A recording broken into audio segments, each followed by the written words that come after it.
I think we're rolling. All right, we've made it. We've made it. We've totally made it. And welcome to the Pagey train. Today I have in the studio with me Kat Soul, writer, director, fellow podcaster. Welcome to the show. Thank you so much for having me. I think the thing that brought you to my mind again, because you've been on my mind a couple of times over the last few years, being a filmmaker and entering Made in the West, was your podcast. So your podcast is Kill the Cat. Yes. What's the Kill the Cat all about? All right. Kill the Cat. That is a play on the very famous book Save the Cat, which I will admit I haven't read. But it's... how do I describe Save the Cat? I'll start there. Save the Cat is a very by-the-numbers screenwriting book. Kind of a little bit panned in Hollywood, I would say, by this point. So ours is called Kill the Cat. So it is a film and screenwriting podcast, which I co-host and co-produce with Ibrahim Faraj.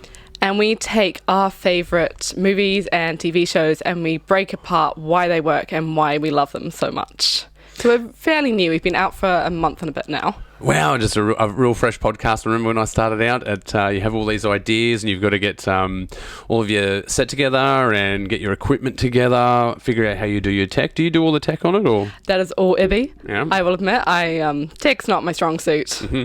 I'm definitely more on the screenwriting side of things. Definitely. He handles all of that. Oh, especially screenwriting. I'll come back to the podcasting in a second, but I just have to mention your film that was in Made in the West a couple of years ago, How to Write a Screenplay.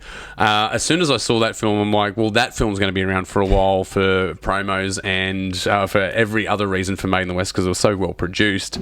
I think the favourite shot that I have in it is like rolling out the red carpet. Oh, yes. I've seen that in the Made in the West promos, which is handy for a film festival, having a red carpet shot. Yeah, that's what I mean. As soon as I saw it, I'm like, there's so much grab in this film. It's just fantastic. But aside from that, it's I think it plays to the writer in all of us. You know, that's what I like about it. That you have your baby, and you bring it through all the stages in your life, and all of the distractions. I think you really nailed it with that film. By the way, There's a bit of a story behind that film. Oh, really? If you want to hear it. Yeah, absolutely. All right. What was the inspiration for developing How to Write a Screenplay? All right, context, this was my student graduation film. It was my second short film.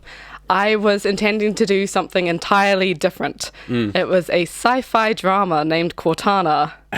And A little bit different. Very different, yes. It was actually meant to be an unofficial sequel to one called Panopticon, which was also screened and Made in the West, I think, a year before How to Write a Screenplay. I love Panopticon. Yes. That was a very good film. Not directed by me, directed by the wonderful Emily O'Brien. Yes, story.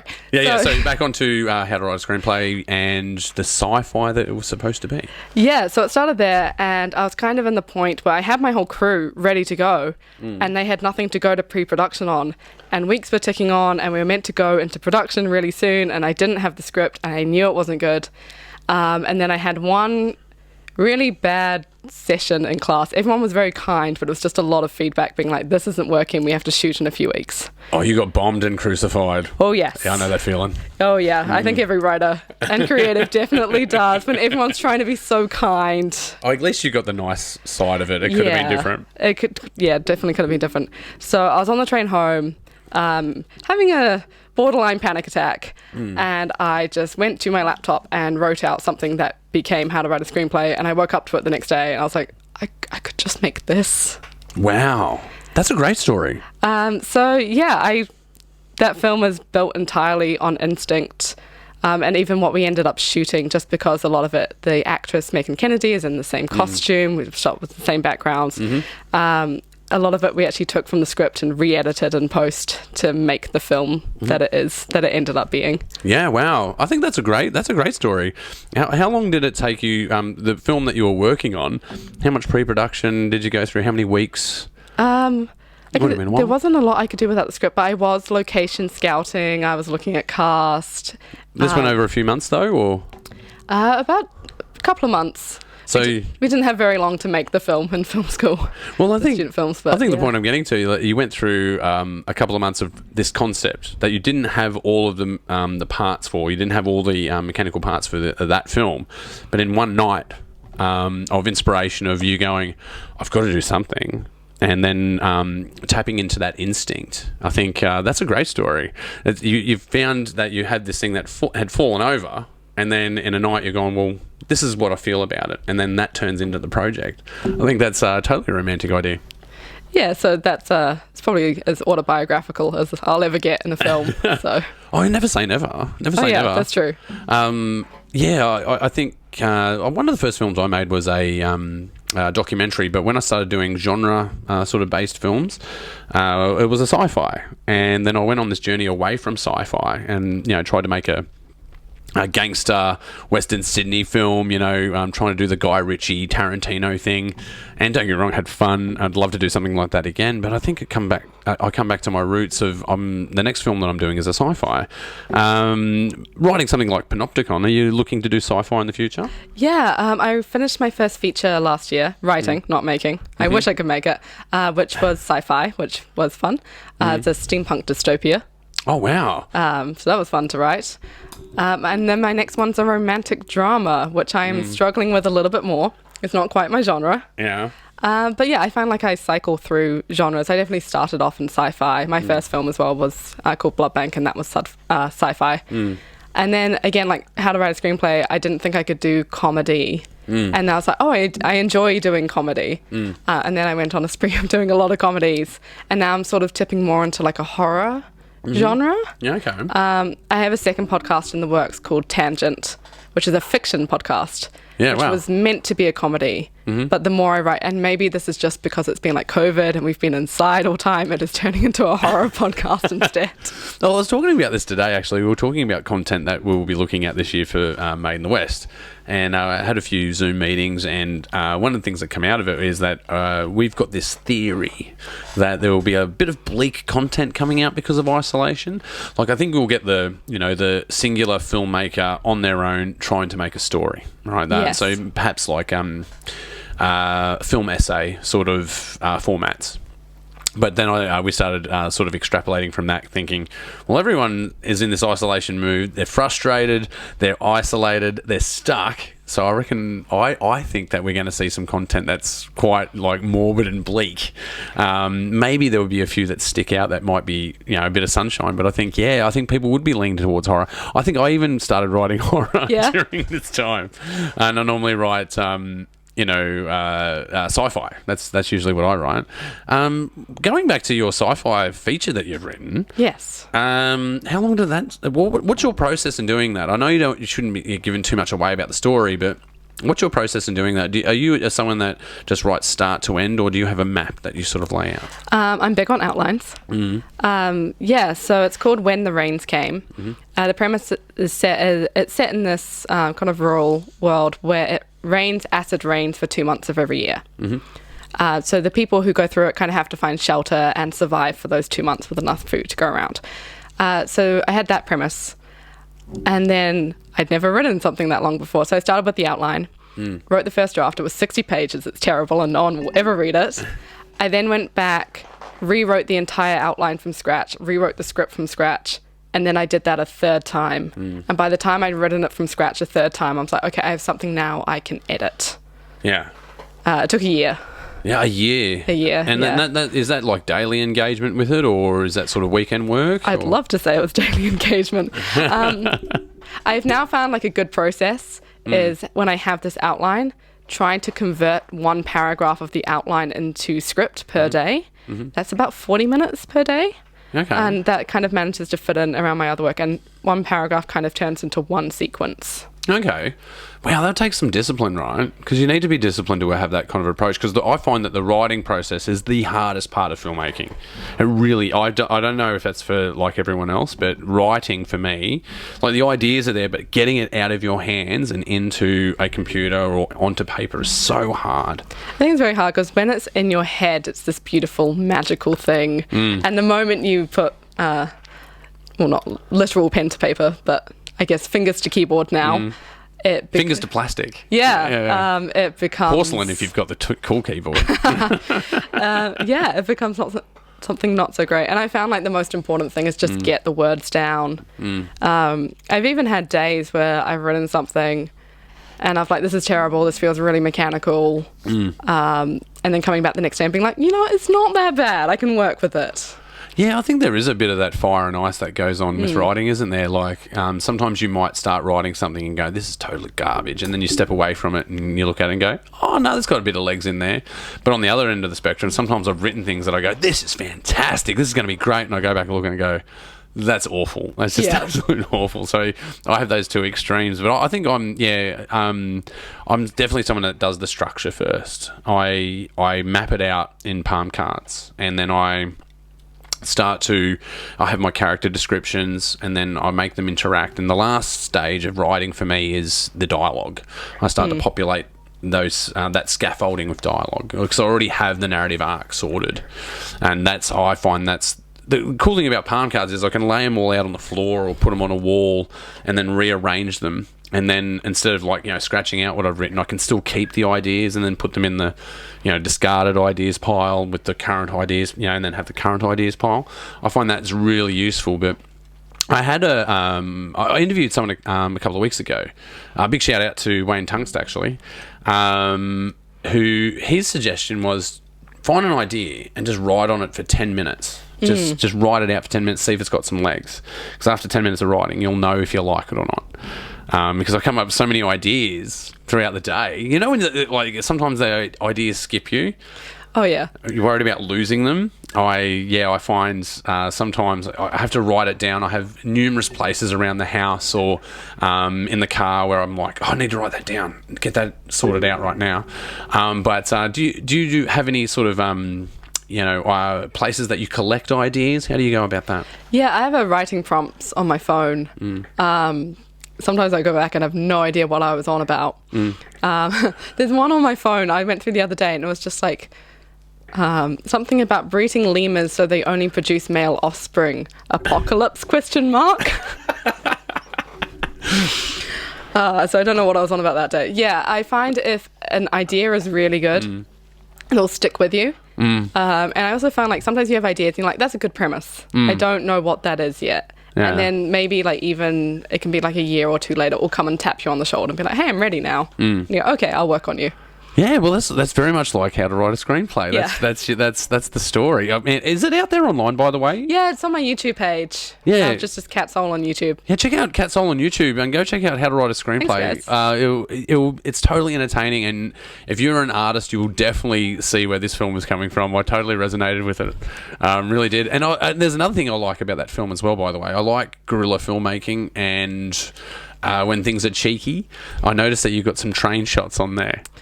Am I allowed to talk about that? Of course you can. You've already got them. What are they going to do? I've got a few cheeky train shots out there. I'm happy to say so.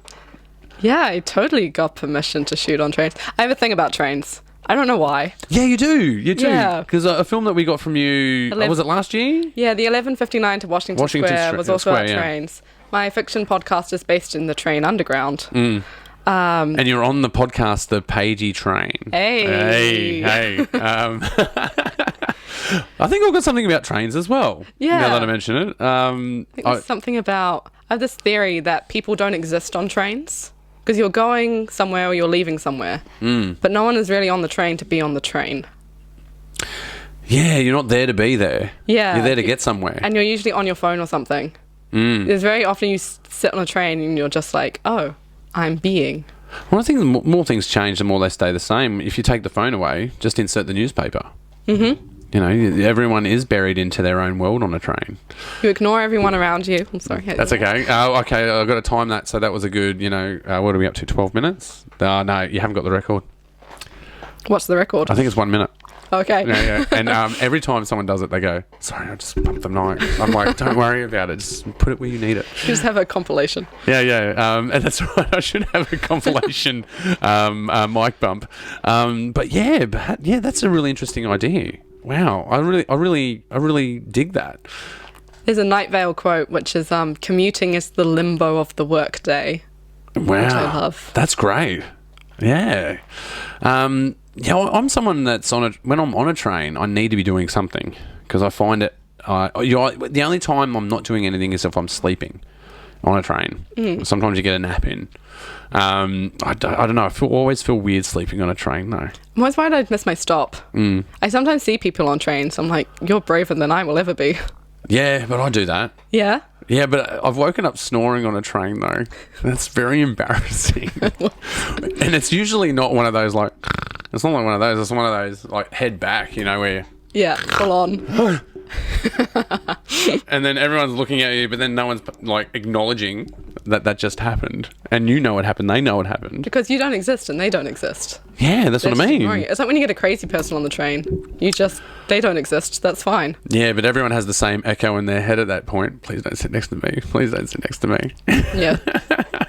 Wow. Kat Soul's obsession with trains. Yes. And yeah, that's fantastic. Read enough of my work, you'll see it. Yeah. It's in How to Write a Screenplay as well. Yeah, well, that's where we started, the train thing. But that was because you have the train, conceived. but you use soundscapes in that with the train as well. Yeah. Yeah, totally. Yeah, because things are coming to a head, and you use the train Doppler effect, showing it really quick. Someone tried to break it down for me once. Like, I think it was after How to Write a Screenplay. I'm like, oh, is it a play on like Train of Thought? I'm like, I don't know. Wow, a train of thought, It came man. out of my subconscious. I didn't analyze it. We're going super deep here. Wow, it is. That's it. It is. We're at the train of thought. Oh wow. Oh my gosh, I'm on the Pagey train having a train of thought talking about trains.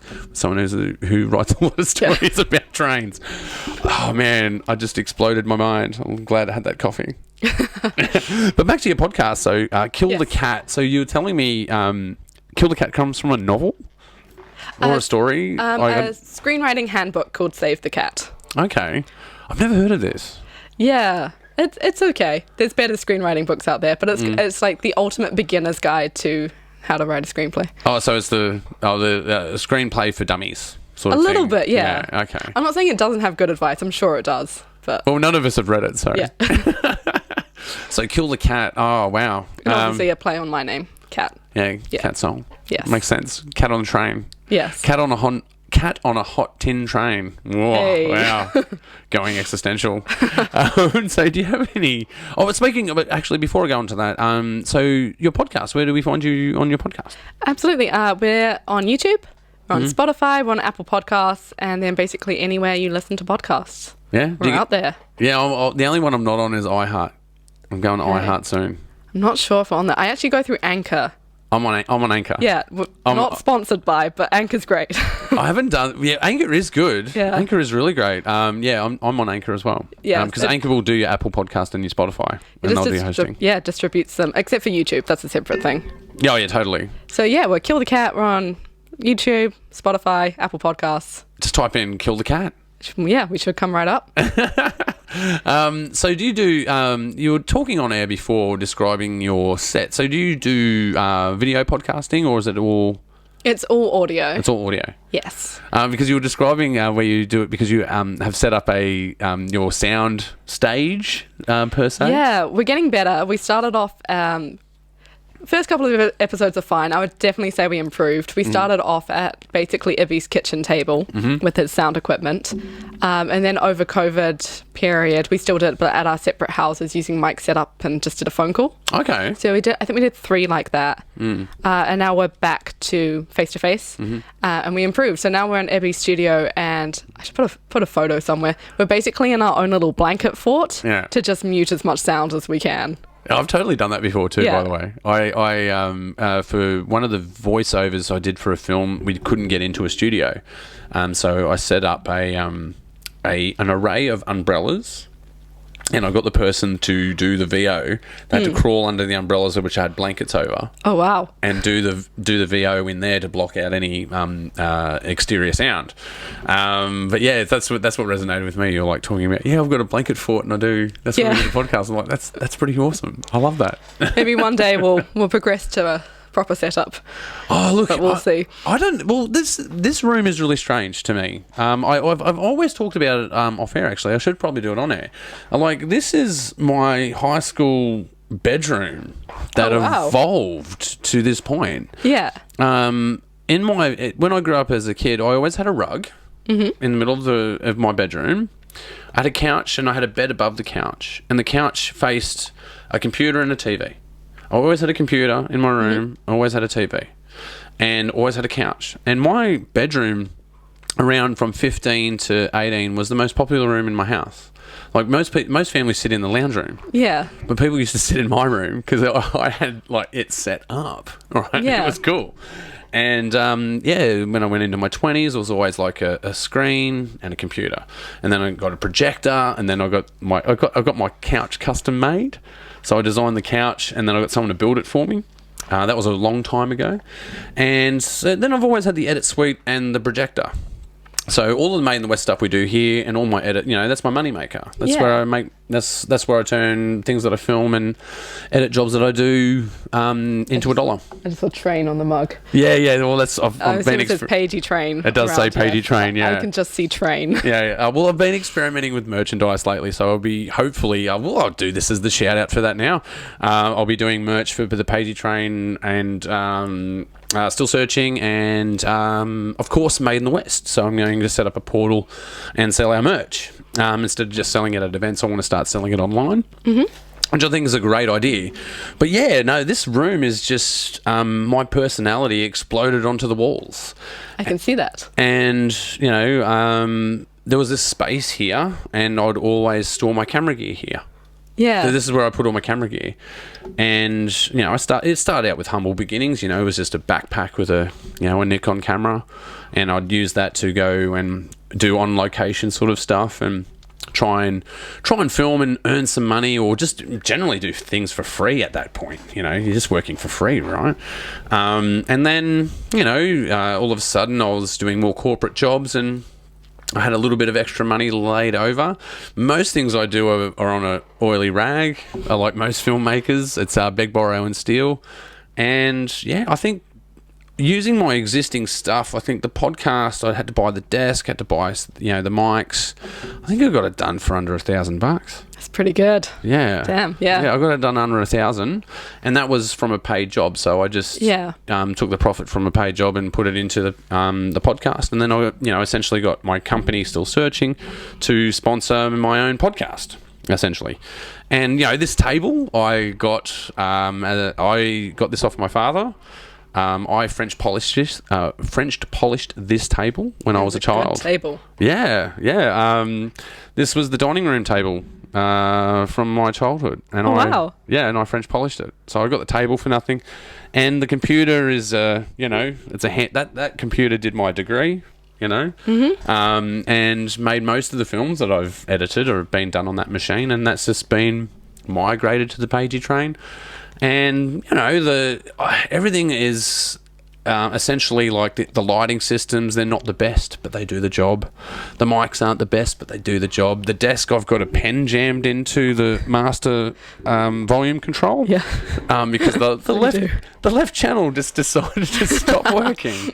So as far as the setup goes, it looks really good, but it's all done on the bare minimum. Really is. It took me a year of thinking about doing the podcast to then going, fuck it, just drop the $1,000 on it, man, and you'll figure out the rent, Yeah. Because most of us are, we're living rent to rent, and it's difficult. Being an artist is fucking hard, man. So hard. It's so fucking hard. Why do we do this to ourselves? I don't know. Why don't we just want a 9 to 5? Sometimes I think about this. Yeah, I think we all do. We have, I call it the imposter monster. Yeah. What business do you have doing this, Oh, yeah. And that question comes up in my mind. And, how do you wrestle with the imposter monster? Oh, the imposter monster. Oh, yeah. I get that a lot. I find one of the best things you can do is do something short and quick and finish it and put it out into the world. I actually did a web series called 6 Short Weeks, which is where the 11:59 to Washington Square came from. That was episode 5 originally of that. And this was 2 years ago, I think we shot all these. Long before COVID, when this was like a possible thing. Yeah, pre-Armageddon, yeah. But I'm going to write and shoot 6 films in 6 weeks. Yeah. So every week we set up, and I'd always have a cinematographer and a soundie. Maybe I'd get like a production designer or a camera assistant. It was just who I could find that day. A couple of cast. Pretty simple films. I think the longest one's 5 minutes. Shortest one is 40 seconds. And we just went and shot. Yeah. And then I love that. That's that run and gun guerrilla mentality. You're like, I'm going to go get this film. Yeah. But instead of, I think, like building up to the big thing, like your big feature or your next big short, which I think can become very overwhelming, and what am I doing? Like, just keep making short things, even if they're short and like dumb, and like writing. Like, I write fan fiction because it's good to just keep your hand in and upload something every couple of days, and then you immediately get feedback on it, which is usually pretty good. So yeah, I think that's a really good way. That's how I keep my imposter syndrome in check. Always be making stuff, yeah. Always be making stuff. Every time I open a script, though, I'm like, I don't know how to do this. Or I do a lot of like script consultations and like script coverage. That's the word I'm looking for. Is that what you call that? Yeah, so I do a lot of script coverage, and every time someone sends me a screenplay, I'm like, I don't know how to give feedback on a screenplay. You probably do, though. Yeah, but every time, you know, from the something happens. From the director and writer that wrote How to Write a Screenplay, I would imagine you I think you're onto it. And, I just think runs you're a onto screenwriting podcast. Hopefully, I know something. Something is going on.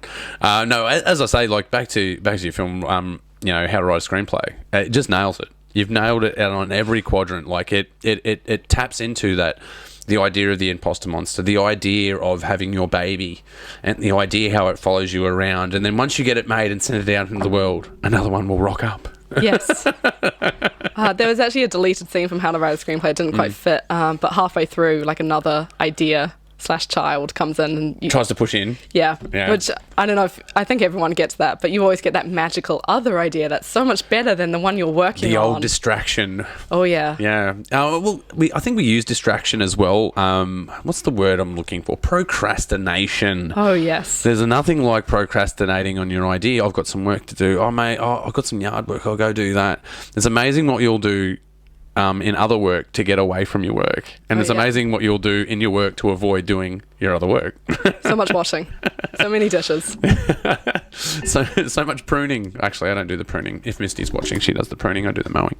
That sounds fair. Yeah. Oh no, she's the green thumb. Yeah. I know how to do it, but I'm allergic to plants, so it doesn't go well. Yeah. Okay, that's fair. I break out in a rash. I still give it a good red hot shot. So you're a red thumb. Yeah, definitely. Terrible joke. Yeah, terrible. I'm definitely a red thumb though. I'm gonna run and use that though.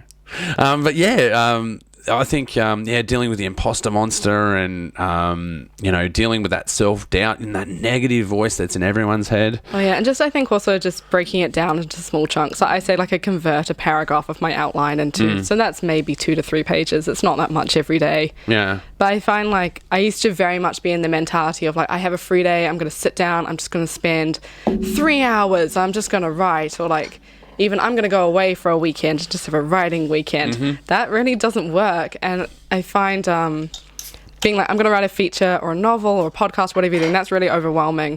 But if you're like, I'm going to write a scene, there's been days where I'm like, I'm going to write a scene heading.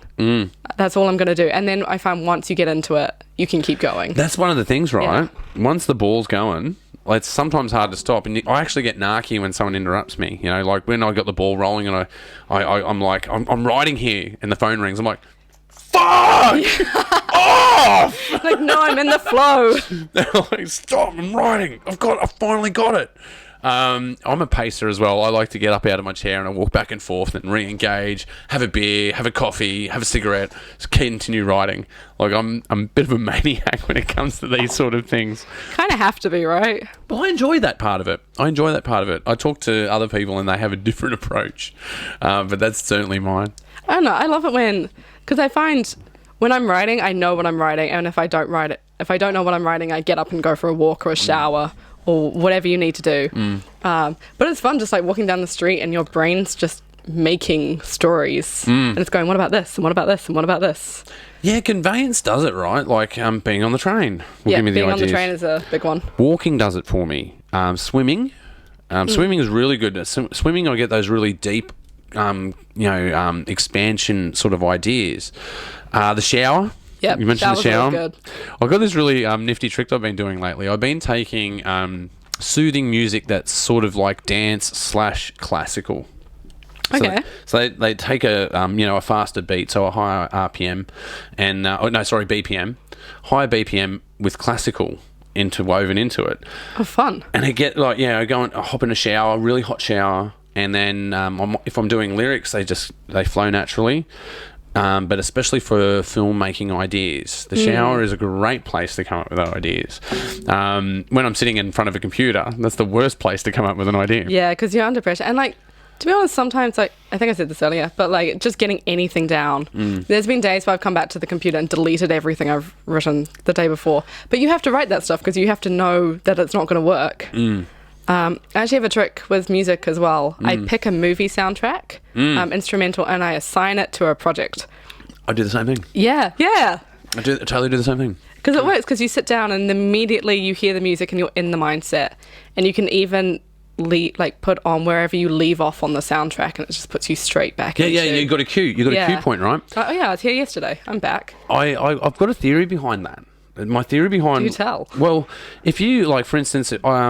I'll go out and pick music that I know that's Creative Commons, that I know I can use.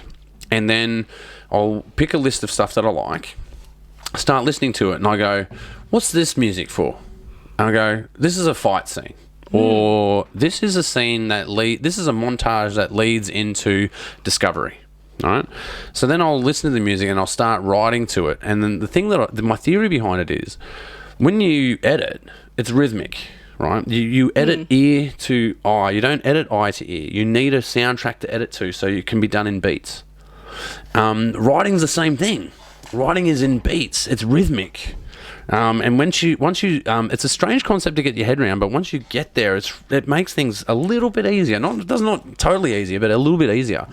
I find when you write to music, like writing to beats, you've got these cue points, and it's timed to human heart rhythms. It's timed to human interactions, and it feels, it has a resonation. Is that such a word, resonation? It resonates. It is now. But we're writers. We get to invent words. Shakespeare did it. Yeah. Well, to digress, Shakespeare apparently was the biggest rip-off artist of all time. So I've heard. Apparently. It's all his understudies' work and all of his predecessors' work. He didn't actually write anything. He just collated it and put it into one big book. Be Shakespeare. I guess what I'm saying by be Shakespeare is, like, if you're going to steal from the best. Yes. Yeah. If you're going to nick something, nick it properly. What's the Hitchcock or the Orson Welles quote, which is like, great artist? Orson Welles. Great art. Oh my gosh, what is it? I think it's poor artists borrow, great artists steal. Great artists steal, great work. There we go. Yeah. I think that's the quote. Hey, look it up. We just butchered that. I'm so sorry. Totally butchered it. That's why I need my internet guy. I need an internet guy. He's social distancing. We're social distancing at the moment. I know, but I've got to get my old guy back. I've got to train up another 2 guys, like, because it's a communal thing, right?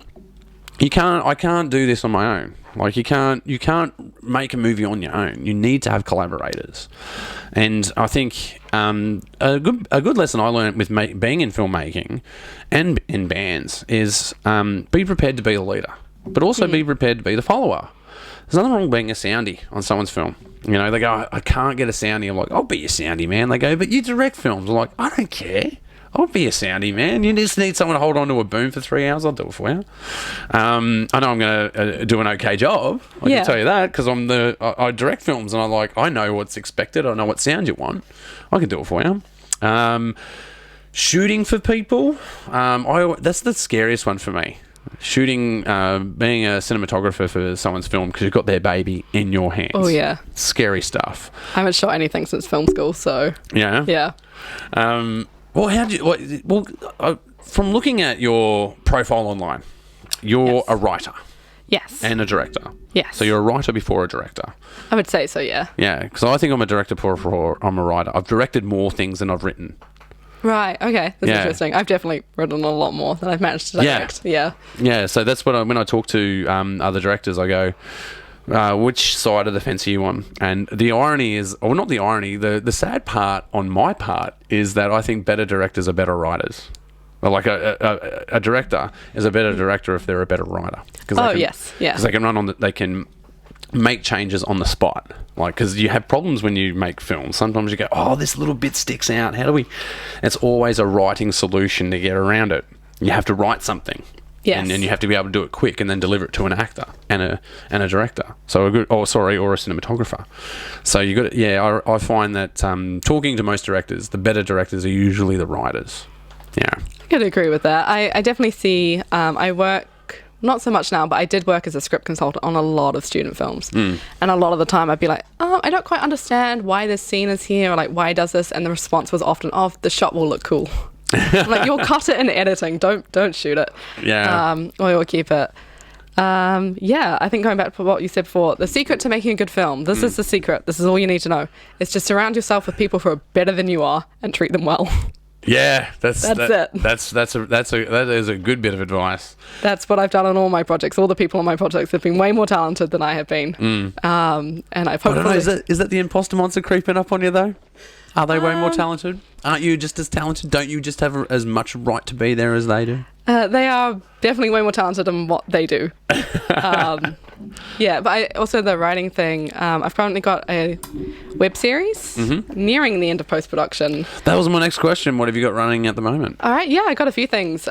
Just trying to get over those last few hurdles of post-production. So I got a web series. It's called Codependent. Yeah, okay.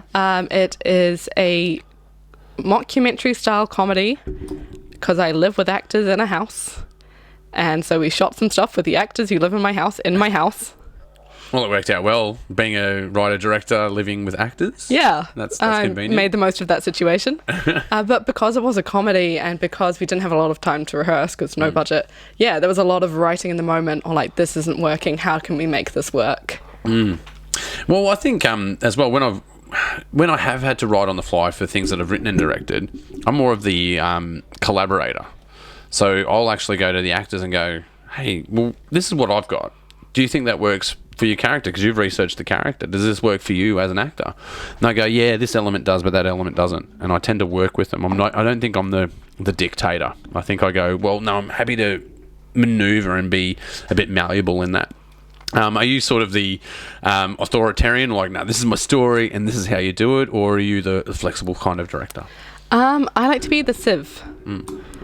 So I know, I think, again, like, this is very instinctual. I know what the finished project is and I know what the tone is, but I'm really open to other people's ideas. And then I think you've got to be a sieve. Like, when someone suggests something, be open to it, but know if it's going to fit or if it's not going to fit.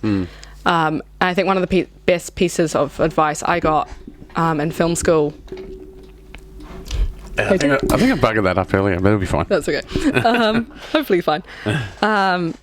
Was just be decisive. Do as much prep work as you can. That definitely helps, but have an answer within 3 to 5 seconds. And if you don't, say, okay, give me a moment to think about it and come up with the solution.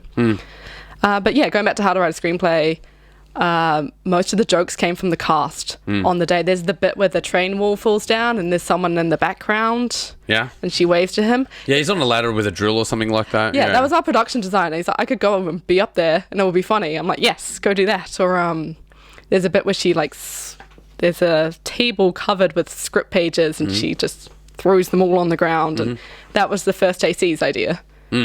But yeah, I think it is that balance between knowing what you want and being open to other people. And I work with, like I said, camera's not really my thing. So I work with I kind of have two very talented go-to cinematographers at this point. One of whom is Ibby, who shot How to Write a Screenplay, who I now do a podcast with. The other one is the wonderful Rasmus Kalmer. And they know more than I do. So if they tell me this is better, I trust them. Yeah, no, talented guys. I think, they've definitely got the cinematography chops. Oh yeah, definitely. Yeah, totally. Because it was very well produced. But you're the editor as well, though, aren't you? I was the editor on How to Write a Screenplay. I haven't edited a film since, which is a bit sad. Yeah. I kind of had to make some choices after film school. I think because everyone says just do whatever you can to make it further in the industry. So I was definitely doing that. And I was doing that and a bit of production design and producing, and I did a lot of continuity. And I just found myself stretched way too thin. And I decided it was better to pull back and concentrate on writing and script editing and getting really, really good at that. And editing was unfortunately one of the things I kind of had to be like, maybe I could do this, but I don't want to be an editor. Yeah. I think I'm going to have to drop it. Oh, it's different personality types. Like I think I do a lot of editing because I have to. It just saves on cost. If you can edit, it saves on a lot of cost. But I find really good editors usually have introverted attributes about them, and directors are extroverted sort of people. Generally, they're loud and they're rambunctious sort of people. But your editors normally are a bit more quiet and not so boisterous, is a way to put it. But I find myself sort of in the middle. But I do enjoy editing. I enjoy the whole process, but I think my weakest point is definitely shooting. I can shoot, well, not so much shooting, but lighting. Lighting is my worst trait. Lighting is tough. Lighting is the hardest part of cinematography. Like you can learn, frame rates and resolutions and framing, and you understand all of these concepts and these technical things to do to operate a camera. You can learn those, but lighting is a real art. It's a real specific art, and I think those two things they're coupled. They're exclusive. If you're going to have a good production, your lighting needs to be good. If your cinematography is bad, you still get away with it if your lighting's okay. Fair. If your cinematography is really good, but your lighting's shit, it's buggered. And neither of those matters if you have bad sound. Sound is the silent killer. I've been saying this. Kids, if you're getting into filmmaking, you've got to make sure your sound is together. People, it's always their last consideration. Yeah. One of the biggest things that I do for friends is to rebuild their soundscapes. So I do Foley. And we're talking about it before, actually. The other things that I do in this room. So I've got my edit suite there, and around about this section here is where I do my Foley. So I'll I'll bring in like different tiles, different shoes, and I point mics in different points of the room. I put clothing over seats and pretend to pick up leather jackets, and essentially I just run it on the screen there, and essentially the thing I like about doing Foley is that it's about not reacting, but reacting the things that actors have done. So if they drop a pen, there's a scene in there where they've gone, I go and do that, but make it better. Make it more believable. So creating soundscapes is great.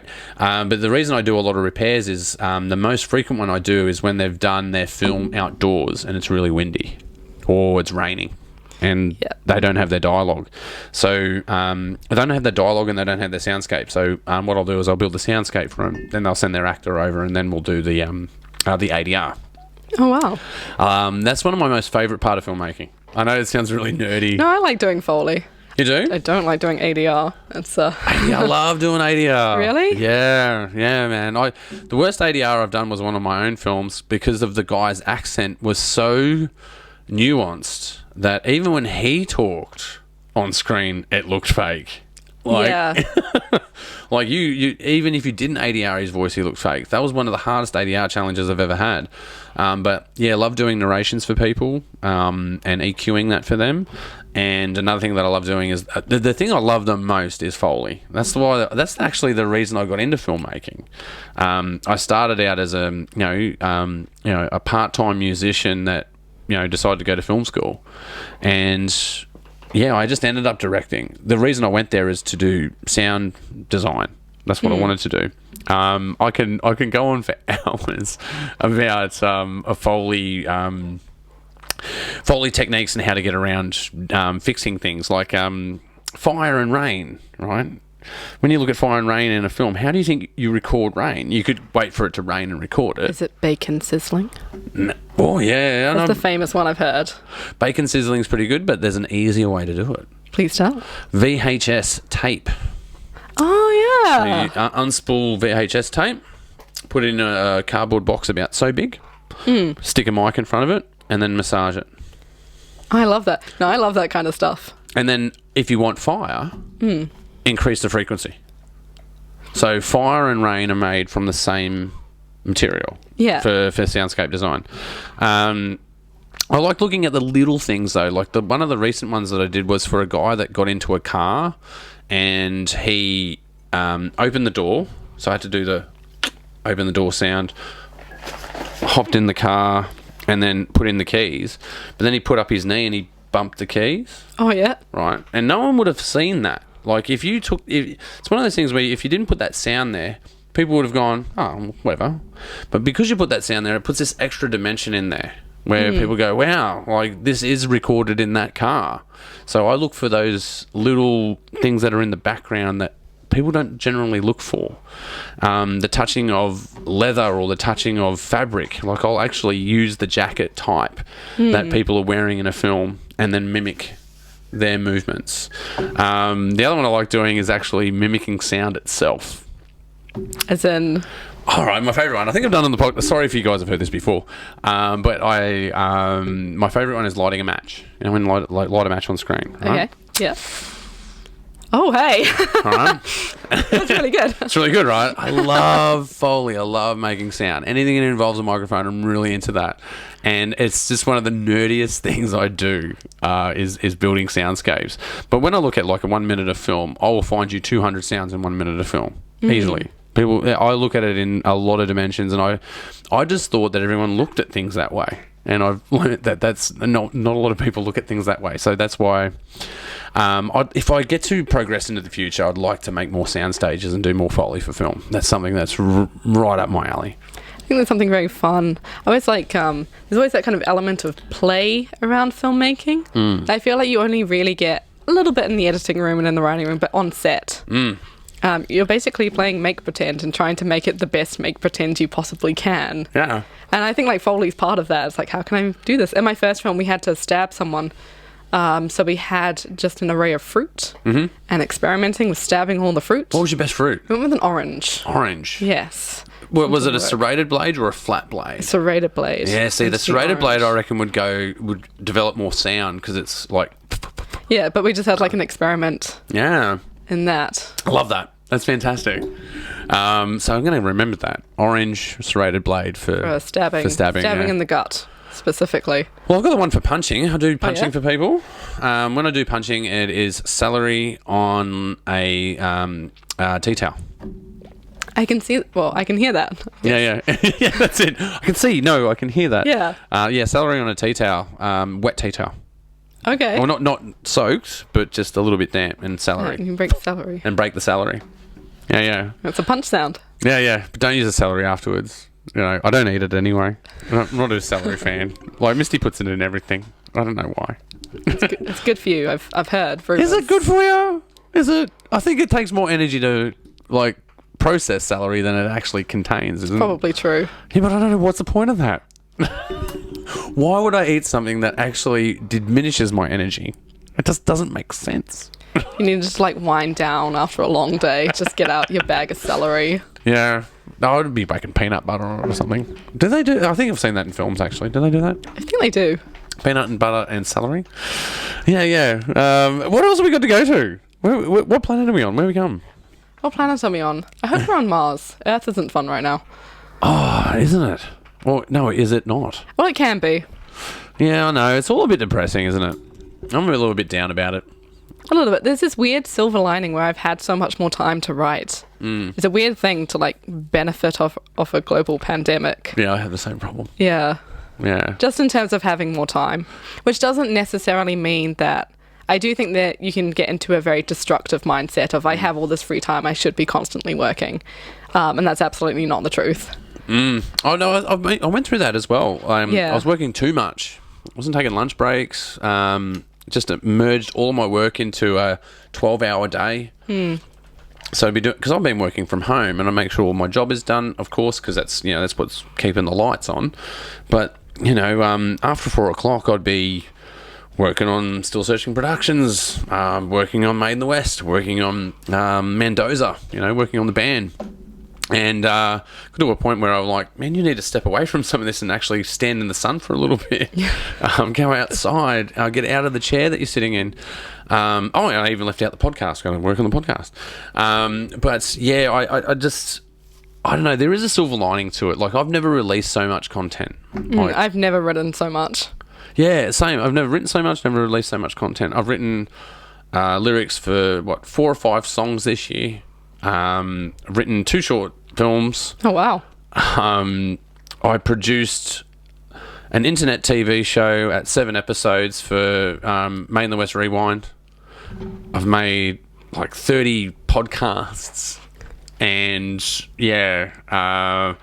not to mention the other things that haven't come across my mind, but that's what I've done during COVID. And you look at it from a point of view, well, that's a lot of work and that's great, but I don't know, I just feel this depression about it all because I'm not out there earning as a freelancer at the moment, and I think that's getting me down because that's extra money that I would be putting into my productions and looking at, because I was supposed to be making 2 films right now. Yeah. I was supposed to be, I have, there's a web series that I'm supposed to be shooting. Actually, big shout out to J-Man. I know it's coming up. I know you've got it organised. I'll totally shoot it for you. I'm totally ready. But I was supposed to be writing, I've written in a short film that I'm working on called Microcosm. And I'm supposed to be shooting that. Like, I was supposed to have shot that a month ago. And of course, Made in the West has been under stress because, can we put people in a cinema? Can we not? I've got some good news for you guys coming out, by the way. Can't release it yet, but it's good news. As long as the world doesn't fall apart, we're going to have people in the cinema to watch Made in the West. So generally, the world, if you're watching, don't fall apart because then Made in the West won't happen. That's the only reason to not fall apart right now. Well, no, it will happen. Even if it falls apart, if the Armageddon happens, short of a comet hitting the planet, we are going to be running Made in the West in a digital format in some capacity. But beyond that as well, the physical festival itself looks like it's going to be happening. So we'll have more to talk about that in the coming weeks. But with that said, I've done enough plugs for Made in the West. How do we find you on your podcast? Okay, you can find the podcast by typing Kill the Cat into YouTube or Spotify. Mm-hmm. You can also contact us at killthecatpodcast@gmail.com. Mm-hmm. I'm Cat Soul. I'm Cat Soul Scripts on Instagram, Twitter, not that I really use it, and on Facebook. You're on Twitter? I have a Twitter. You have a Twitter? Oh. Sometimes I go on, and it's just like that moment of Troy in Community where he walks with the pizza into the burning room. I feel like that is walking into Twitter, and I just back out again. That's a really good analogy. I think I have platform fatigue.